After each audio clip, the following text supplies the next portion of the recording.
கோவை மாவட்ட ஆட்சியர் அலுவலகம் அருகில் உள்ள அறிவொளி அரங்கத்தில் தமிழ்நாடு அரசு அலுவலக உதவியாளர்கள் மற்றும் அடிப்படை பணியாளர்கள் சங்கம் சார்பில் கோவை மண்டல விளக்க உரை கூட்டம் நடைபெற்றது.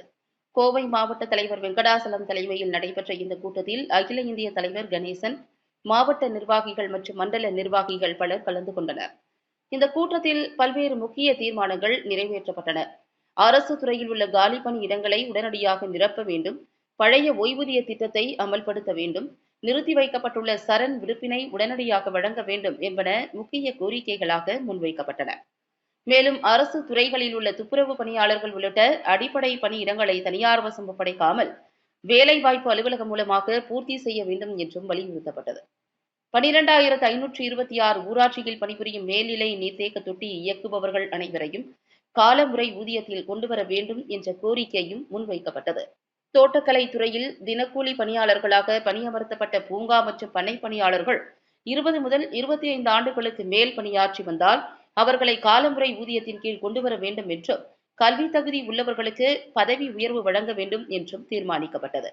இந்த கூட்டத்தில் நிறைவேற்றப்பட்ட தீர்மானங்கள் அனைத்தும் அரசின் கவனத்திற்கு கொண்டு செல்லப்படும் என்று தெரிவிக்கப்பட்டது.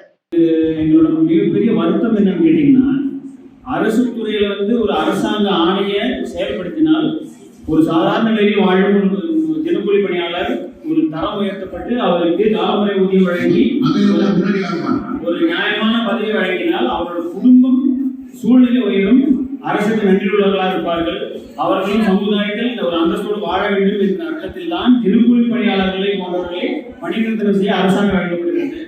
பல துறைகளிலும் அந்த அரசாணை செயல்படுத்தப்பட்டு பலரும் துறையில 1998ஆம் ஆண்டு நாங்கள் போராடிட்டு இருக்கோம்.